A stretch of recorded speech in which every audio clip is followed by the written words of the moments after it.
సమస్యలపై విద్యార్థులకు కొట్లాడే స్వేచ్ఛ, పార్టీలో ఉచ్చులో పడకుండా రాష్ట్ర ప్రజల కోసం కొట్లాడండి అంటూ చూస్తా ఉన్నాం.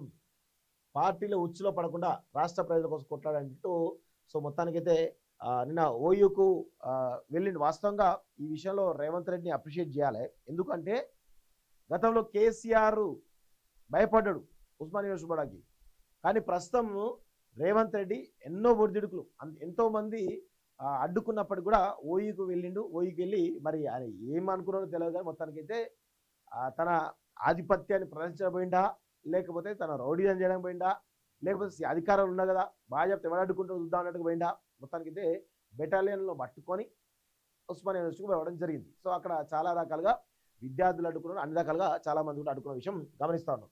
దమ్ముంటే ఓయూకు వెళ్ళాలని సవాల్ చేశారు. వాళ్ళ దొంగను కాదు, గడిలు కట్టుకోలేదు, విదేశీ భాష రాకున్నా పేదోడి మనసు చదవవచ్చు, 2 ఏళ్లలో ఓయూ సమస్యలను పరిష్కరిస్తాం, పైరవికి వచ్చే మంత్రులు ఎమ్మెల్యే ఉద్యోగాలు పీకేస్తాం, ఓయూ ఆర్ట్స్ కాలేజ్ ఎదుట సభలో సీఎం రేవంత్ రెడ్డి, వర్సిటీ అభివృద్ధికి 1000 కోట్లు విడుదల, ఢిల్లీకి వెళ్ళిన రేవంత్ పవార్ ఇంట్లో విందుకు హాజరు అంటూ చూస్తా ఉన్నాం. సో ఇక్కడ విషయం ఏమవుతుందంటే 100% రేవంత్ రెడ్డి మాట్లాడుతున్న మాటలేమో తీయగా ఉంటున్నాయి.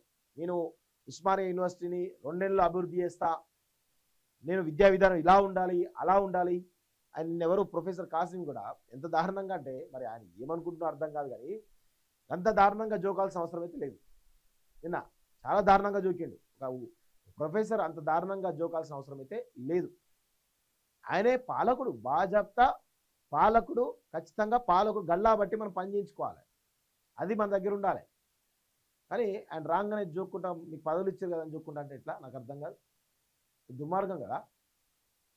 ప్రొఫెసర్ కాసిం నిన్న మాట్లాడితే నాకైతే నచ్చలేదు, 100% దాన్ని వ్యతిరేకిస్తా ఉన్నాను.